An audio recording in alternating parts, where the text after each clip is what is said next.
Live from Hooley's Irish Pub and Grill, it's the Aztec Coaches Show. Here's your host, Chris Ello.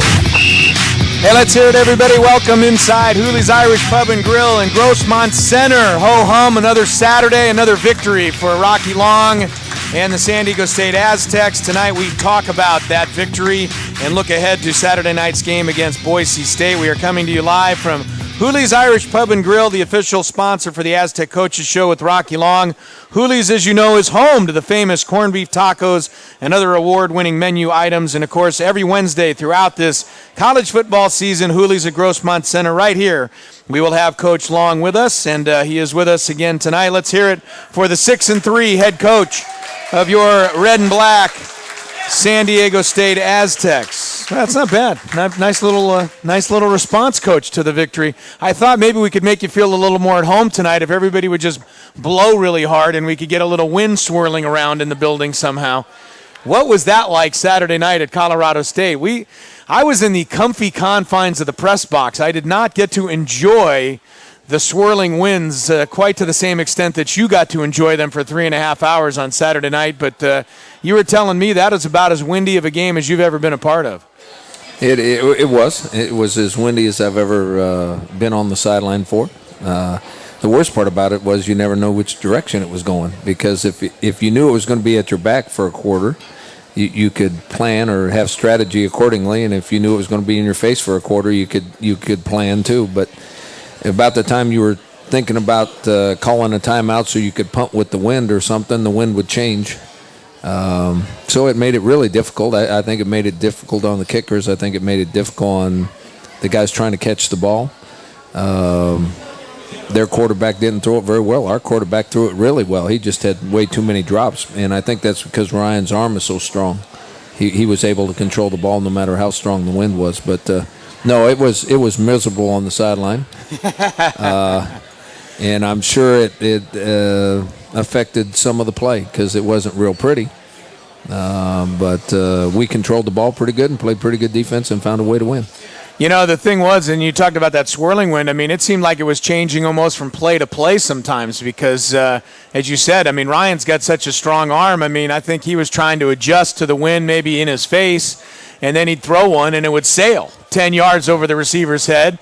And then, of course, he'd throw a couple of balls right on the target, and then those things would knuckle. And with the other thing that I thought in just broadcasting the game was maybe it was just from where we were sitting, but it just seemed like a night is darker than normal. It just seemed like it was a little darker out there than it normally is. I don't know if anybody could tell watching on television, but the lights didn't really seem to take effect until maybe the second quarter, and it got dark early and the lights were on, but it just seemed like it was real dark out there. I was wondering if anybody could even see the football and then try to catch it with the wind blowing all over the place. So were we way off? Was it just our angle, or was it just especially dark that night? It just seemed like an eerie night all the way around. Let's just put it that way. Well, I agree it was eerie. Yeah. You know, I don't know how many times you've been to Colorado State Stadium. It always looks like that. I mean, yeah. It's stuck out it's about 5 or 6 miles from campus. The nearest houses are a mile away, and it's right up against the mountains there, and there's a reservoir right next to it.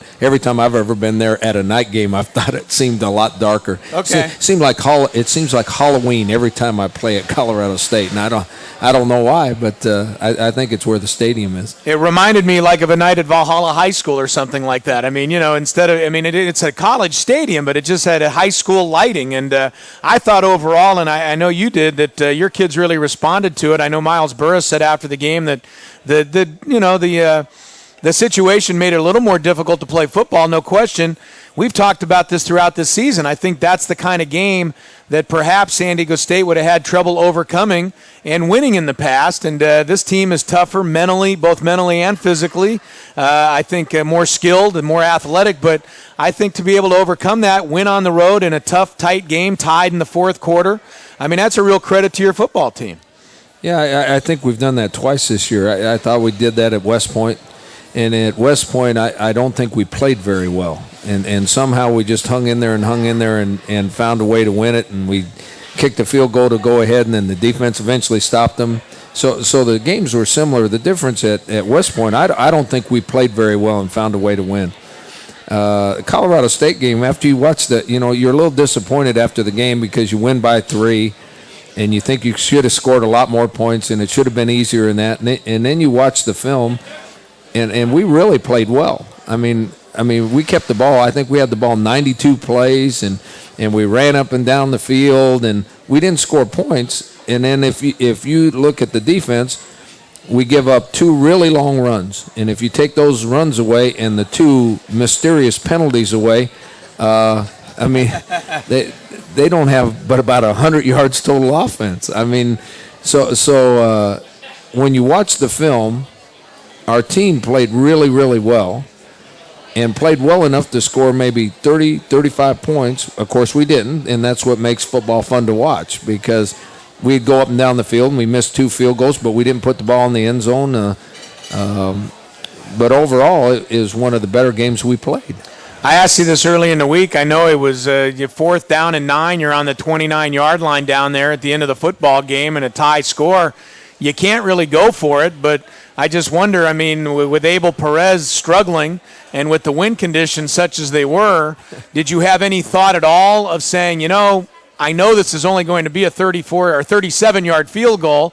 He should be able to make it, but under all these conditions, I'm going to just have to go for it on 4th and 9. Was that a tough call to send him out there again? No, it wasn't tough at 4th and 9. If it would have been 4th and 2 or 4th and 3, I think we might have gone for it. Sure. Yeah. But 4th and 9, it's well within his range. And that's the smart move, and thank goodness he concentrated and put that one through.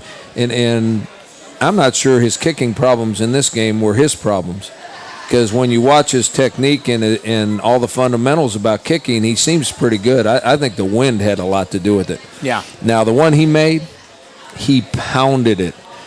So he kicked it not worrying about missing it, I'll promise you that, because he pounded it right into the wind, and it went right down the middle. So that's a good sign that he's mentally tough enough to go out there after missing a couple and say, well, I don't care what happens. I'm kicking this as hard as I can kick it, and it worked. I definitely give Abel Perez a lot of credit. He's taken a little bit of grief the last few weeks as he struggled, but to step up, you look at him this year, and he's made 4 field goals for you. But 2 of them have been game winners. So, sometimes it's not how many you make, it's when you make them. And Abel Perez has come through for you. A couple of other guys that I thought stood out, and we normally talk about you as a team. You don't like to single guys out. This is a football team first. But congratulations to Nat Burhay, your safety, who was named the Mountain West Conference's Defensive Player of the Week. Who had an outstanding game, forced a fumble, also had a beautiful diving interception, made 6 or 7 tackles. He has really stepped up. Now, he's a guy that's been playing well for you all season, but I don't think people have really noticed Nat Burhay in your secondary. Larry Parker had the INTs earlier in the year, and Leon McFadden is your all-conference corner, but Nat Burhay has really hung together and been the one constant you've had at that safety position. Yeah, Nat's had a good year, and I'll tell you, we give an award every week when we win. We don't give any awards when we lose, but we give awards every week when we win, and we give a defensive player of the game, we give an offensive player of the game, and we give a special teams player of the game. We have this belief that Nat is a really good player, and he's going to be a great player. So he had a really good game, but he didn't get defensive player of the game. Oh, he didn't get it, huh? No, now he did for the conference, which is a great honor to get it from the conference, but he didn't get it amongst the coaches because we expect so much in that. Maybe other people are starting to notice him now, but he's only a sophomore. He started all last year and played pretty well last year. We have moved him to the Aztec position, which is a much more difficult position to play than he's been playing. He's been playing a safety. Now when he's in the Aztec position, sometimes he's a safety, sometimes he's a nickelback, sometimes he's a linebacker, sometimes he blitzes off the edge. It's a multi-talented position, and he's getting better and better and better. But it's funny how you have expectations of certain players, and if they don't meet your expectations, they have he had a good game. But Now I have to ask you who was the team's defensive choice for Player of the Week, because I thought overall you could have chosen a lot of guys. I know Miles Burris always sticks out. He had another big game. I think he had, 3 sacks in the game, or 3 tackles for loss and another sack. Who'd you give it to? Gabe Lemon. Gabe Lemon got it. See? Yeah, and so you didn't even notice Gabe, did and you? I hardly noticed Gabe Lemon in that game. Well, I did know. I noticed him a couple of times making some big plays for you. But that's always a good sign when your secondary guys aren't noticed, right? Well, if you're playing a lot of man coverage, and we were playing quite a bit of man coverage, it's always good if you don't notice a guy, because that must mean he's got him covered, and that's because the quarterback's not throwing it over there. That's right, yeah. All right, the other guy that I wanted to bring up real quick before our first break and congratulate, and I know all the fans that are here at Hooley's tonight want to congratulate Ryan Lindley with 154 yards passing in that game, becoming the all-time leader in passing yardage at San Diego State University, and also the all-time leader in the history of the Mountain West Conference. And, Coach, I didn't think you were overstating it when we spoke earlier this week in saying you thought that was his best game this season. Now, statistically, he's had some sharper games, but considering the conditions and the way he threw the football and kept moving the football team, I tend to agree with you. The numbers can overwhelm you sometimes, but just in terms of the way he played under the conditions in which he played, I really did think he had an outstanding game. It was a great game to break the record in. I mean, it's great for him, and someday when he's not playing anymore, he'll really relish that he has that record, and hopefully it'll last a long time so he can enjoy it. But I really believe that was his best game of the year, and statistically it's not. And I don't know if people out there realize how good a player he is, because he has had to adjust his game this year compared to what he had last year because of the surrounding talent. Now, we have talented players. They're just not the 2 NFL wide receivers he had last year. It's a really good football player that can be unselfish and adjust his game to meet the talent that you have available for him. And he's done that so unselfishly this year. You don't ever hear him complain. You don't ever hear him say, I sure wished I had somebody else, or you never hear it, because he's a total team guy. He's the team leader, and I'd say that it was nice to see him have his best game, even though he only threw for 154 yards. Yeah. Well, I've seen him throw for almost 400, and he played better Saturday than he did when he threw for 400. I don't know if everybody realizes just how many yards Ryan Lindley has passed for in his career. And in passing Todd Santos and breaking the San Diego State record, keep this in mind. When Todd Santos originally set the record at San Diego State back in 1986, he was the all-time leading passer in the history of college football at that time. Now there's been 2 or 3 guys that have moved past Todd Santos, and now Ryan Lindley has moved past Todd Santos. So we congratulate Ryan on that record and the Mountain West Conference record as well. All right, the final score was San Diego State 18, Colorado State 15. The record is 6-3. The Aztecs are bowl eligible, but there is still some more work to do, and we will find out about that work, which is ahead starting Saturday night against Boise State. We welcome everybody to the Aztec Football Coaches Show. Great crowd here tonight at Hooley's Irish Pub and Grill. You'll give your opportunity a little bit later in the program to ask some questions of the coach. We've got some more for him when we come back here from Learfield Sports and AM 600 Kogo. Welcome back to Hooley's Irish Pub and Grill in Grossmont Center. Another location, of course, you know, the original in Rancho San Diego, has award-winning food, great draft, and bottled beer selections, fantastic happy hour specials as well. You can click Hoolies.com for directions and more. Hooley's the official host location of the Aztec Football Coaches Show. And for those of you here at Hooley's Irish Pub and Grill, we appreciate you coming out tonight. Chris Ello along with the coach, Rocky Long, and we'll have an opportunity for you to ask some questions for the coach here coming up shortly. Those of you listening on AM 600 Kogo, you can dial in if you'd like at 858-569-TALK, or toll free anywhere you are listening to the program tonight, 800-600-KOGO. That's 800-600-KOGO. Tickets still available but not too many available for this Saturday night's game against Boise State. It kicks off at 5 o'clock. Ticket prices start at only $11, so let everybody know that there's a few tickets left. You can come on out expecting a big crowd, and it should be a fantastic atmosphere this Saturday night when the Aztecs host Boise State. Kickoff, as I said, is at 5 o'clock. That means that the Warrior Walk will take place at 3 o'clock this Saturday afternoon. Coach, how excited is your football team to be facing a top 10 team in Boise State coming in here on Saturday night? Are you the old cliched question, are you treating it like just any other game? Yeah, I think our players understand how good Boise is, but we are definitely trying to treat it like any other game. I think that to mature a program where you become a consistent winner like Boise is, that you get into a rhythm and you learn how to prepare for a football game, and it doesn't make any difference who you're playing.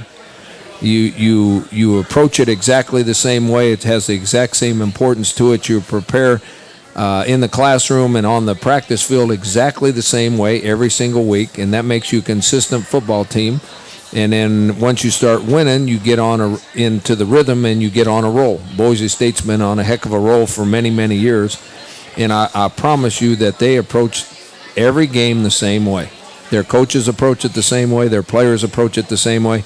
I love, because of all the coverage now, when Alabama and LSU played, they had 2 weeks to hype that game. Right. Well, it was hyped, and the crowd was crazy, and the TV audience was crazy, but every time you talk to a player on either team or a coach on either team, they say, well, guess what? We're meeting at the same time. The meetings are the same. When we go to practice is the same. And after the kickoff, the first time I run into somebody, the game's going to be the same. And I don't think we've learned that yet. I don't think as a program we have learned that yet. We've had a couple times this year where the game has been hyped, just like this game should be hyped, because they're the 10th or 11th ranked team in the country. But for us to perform the very best we can perform, we have to approach it the same way. And I think we've had a couple other games like that this year that we get involved in the hype, and we don't approach the game the same way. And guess what? The other 2 times it happened, we haven't played very well either. Yeah. I mean, after about halftime, the second half, all of a sudden we start playing pretty good, because guess what? Now it's a game just like the game last week and the game next week. But we went into the game, I think, a little too hyped because of the hype for the game. And we're trying to teach our team that. I'm sure they're excited about playing Boise, but we're trying to teach our team. And when we become a consistent winner, our team won't even think about it. We'll just go about every week we'll go about it the same way. And I hope that's what we're doing. But so far this year, when we've hyped the game, we haven't done that. All right, well, so we'll try to keep the hype to a minimum, although I think we can still have a fever pitch in the crowd, because I know that the home field advantage at Qualcomm Stadium is something that is starting to develop, and the student section and the kind of support this team is getting, and the Warrior Walk, that all does contribute to success on a Saturday evening, and I know you want it to be very loud on Saturday night.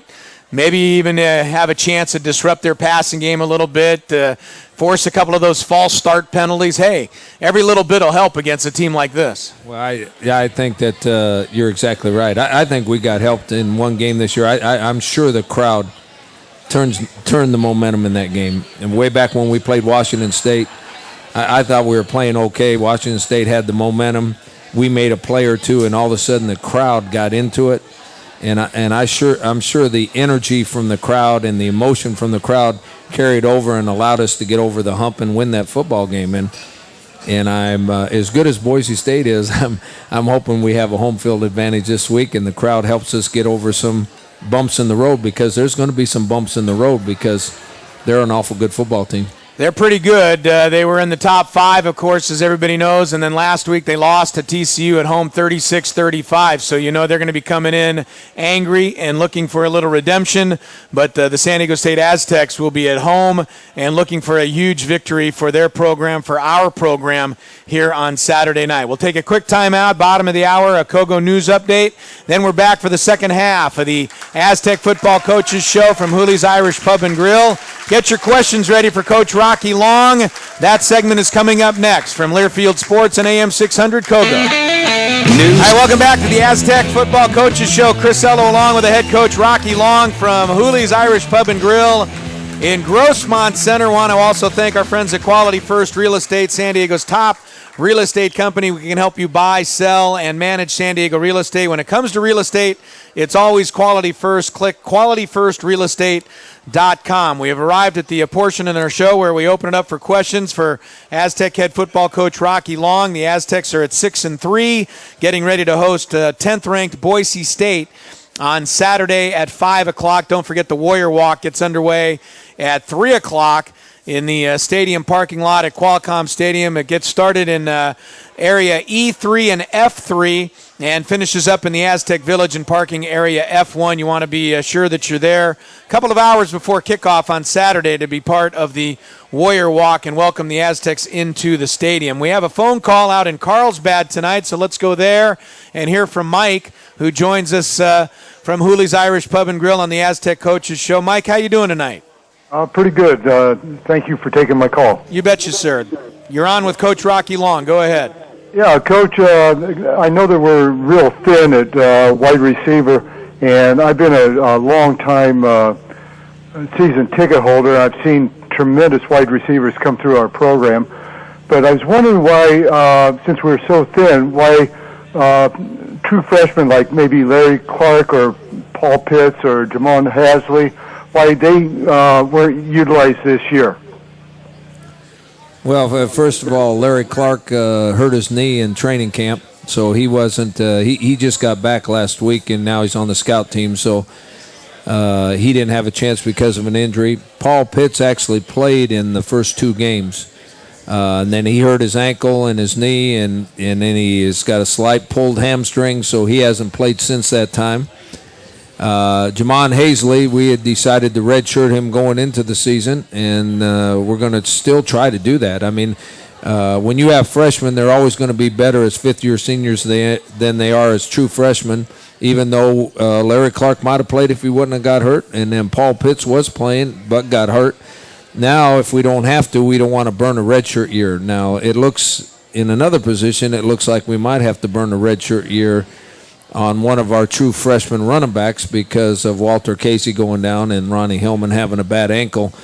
Adam Moema redshirted last year, but he's going to be the lead ball carrier, and we're backing him up with two true freshmen that we wish we didn't have to burn the redshirt year, but one of them is going to probably have to play.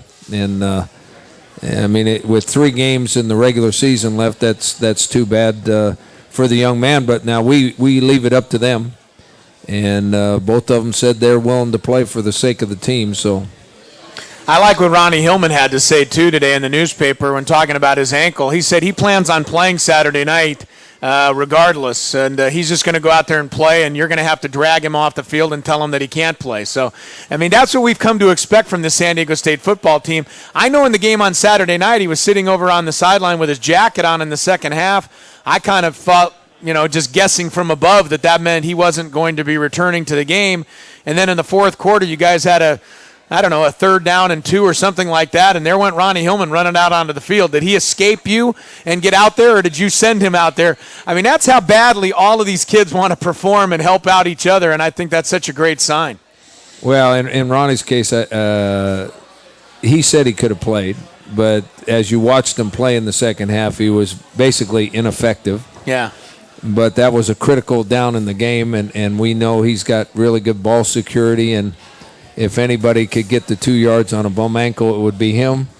So that's why he went in So there. You summoned him in, huh? Yeah. And so there's still a chance he could play Saturday night. I mean, you haven't ruled that out yet as far as we know. Questionable is what he's listed as, right? I don't know. In college, we don't list him. Oh, like you don't the list pros. him like that? I wish we did, because then you could say exactly where he was on. He hasn't practiced he hasn't played since last Saturday because he hasn't practiced to this point. They're gonna try to let him practice tomorrow, and we're gonna see where he is. Is it 50, 60, 70%? If he's 90% or so on game time, he'll play. All right. If not, I think it's smart not to play him. All right, that's the latest status on Ronnie Hillman. Somebody else brought up this question also. You don't want to risk further injuring Ronnie Hillman in this game because you do have 2 games to play after that against UNLV and Fresno State. I mean, does that enter into your thinking at all as well?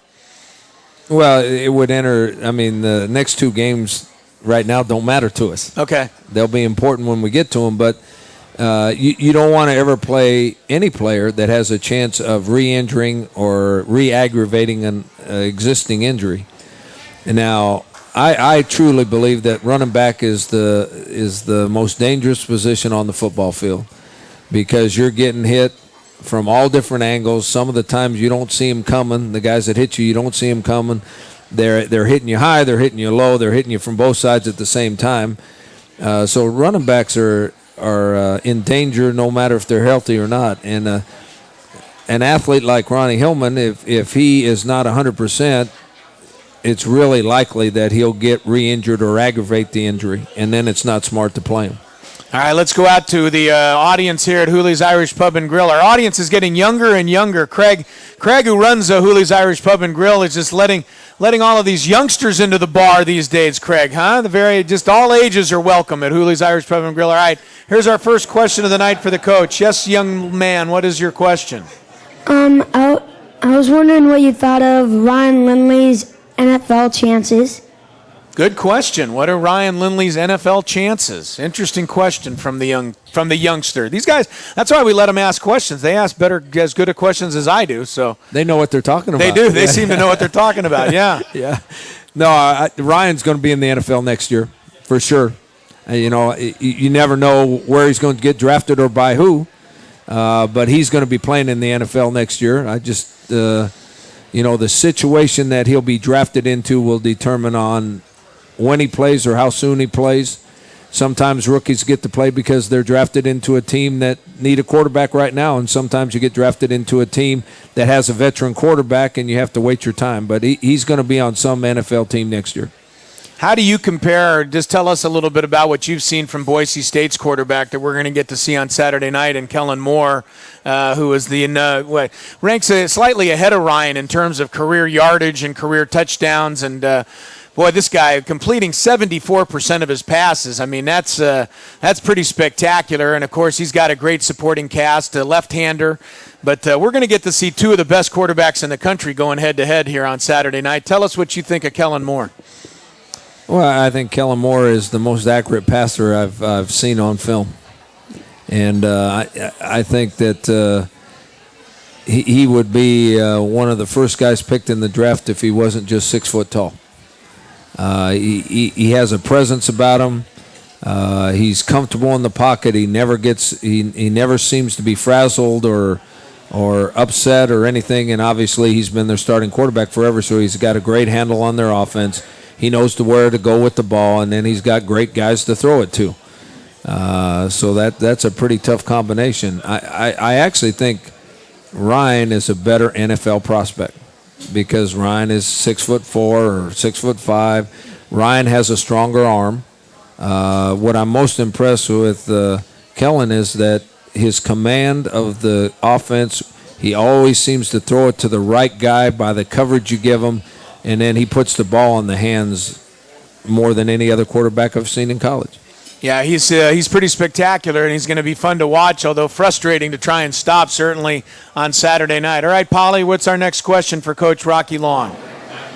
What do you think about the future of Walter Casey? The future of Walter Casey, unfortunately injured in the game against Colorado State and out for this season. But the good news is it's just his junior season. He's got 1 more year left. Yeah, Walter's a tough guy and works really hard, so he'll get operated on and he'll go into the lengthy rehab. But he's got the mentality that he'll work hard enough that he'll be just as good as he was before he got hurt. And I'll bet he's playing for us a bunch next year. Good question. All right, we got time for 1 more for the coach, Rocky Long. How are you doing, buddy? Good. Coach, I just wanted to ask you about, you said about the Boise quarterback. So how do you prepare for someone who analyzes a defense just like that? Do you change anything about your defense? Because he spends so much time analyzing the film. Is there any way, I think, to confuse Kellen Moore? I mean, that's going to be the tough thing to do. That's going to be your challenge. You against Kellen Moore. I like your chances. You've been around the block a little bit against these guys. Come on. Well, Kellen and I would have a really good match on a chalkboard. I mean, I think with my experience, his talent and my experience, it'd be a really good match on the chalkboard. You will try to do some things on defense that you haven't shown before to see if you can throw him off a little bit. Now, that is counterproductive sometimes because sometimes your players don't execute it very well because they've only had 3 days to practice it. The best thing to do is do what you do best and hope that your players execute as well as they can. And no matter, once that game starts, there's very few coaches that have any effect on the outcome of the game. Other than going for it on fourth down or deciding when to kick or when to punt, sometimes we make some dumb decisions and coaches lose games. There's never been a coach in the history of football, no matter what some of them say, that has ever won a football game. Players win games. And there'll be some great players out there on Saturday night on the Boise State side. Looking forward to seeing them come to town. And, of course, some great players in red and black as well. Should be some game on Saturday. Good questions out there from the young crowd here at Hooley's Irish Pub and Grill. We'll take a quick timeout, come back with one final segment with Coach Rocky Long, Chris Ello alongside the Aztec Football Coaches Show from Hooley's Irish Pub and Grill in Grossmont Center. Wraps up next from Learfield Sports and AM 600 Kogo. All right, folks, let's hear it. We got to wrap it up, finish it strong here in the fourth quarter. Our last segment with the Aztecs head football coach Rocky Long, the Aztecs Coaches Show here from Hooley's Irish Pub and Grill in Grossmont Center. And, of course, our final segment, we always honor the California Bank and Trust Student Athlete of the Week. California Bank and Trust is proud to recognize San Diego State's outstanding student athletes. And this week's San Diego State Outstanding Student Athlete winner is football linebacker senior Logan Ketchum from your football team, Coach. Wait till you hear some of these things about Logan Ketchum, named to the Capital One Academic All-District 8 First Team on Thursday.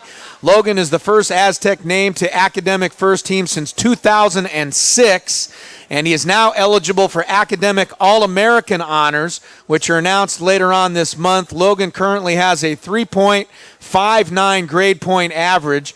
I think when you added my grade point averages, freshman, sophomore, junior, senior, I got about 3.59. Sounds about right. Throughout his Aztec football career, he has been a multi-time league scholar athlete and a member of the Mountain West Academic All-Conference squad. In 2010, Logan Ketchum earned the Malick Award for having a perfect 4.0 semester GPA and was given the Aztecs President's Award for high academic achievement at the team's banquet last December. A student athlete must have a minimum 3.30 cumulative GPA to be a starter or an important reserve on his team in order to be selected to the Capital One Academic All-American squad. Logan Ketchum from Oak Park, California, this week's California Bank and Trust Student Athlete of the Week. And you got a lot of guys like that on your football team, but Logan Ketchum really stands out for the job he's done in the classroom. And, of course, injury a couple of weeks ago to his shoulder, so he is out for the rest of the season. And we talked a little bit about that last week, Coach. But injury-wise, we've discussed a few of the players, but Nick Embernati, you're hoping to get him back starting at right guard this week against Boise State.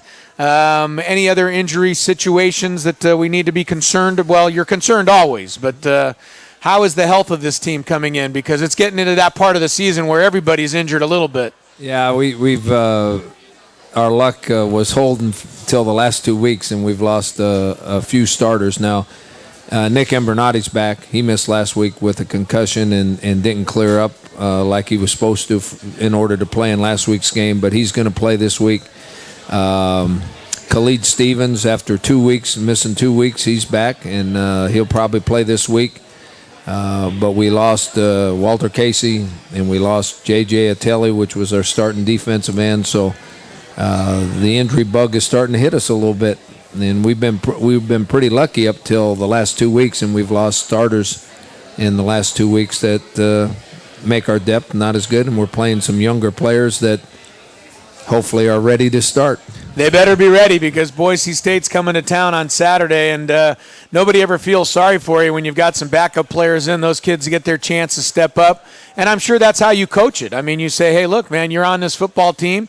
This is your opportunity to get the job done. We've seen Onowoho have a couple of very good games for you at defensive end. Dontrell played very well in the Air Force game.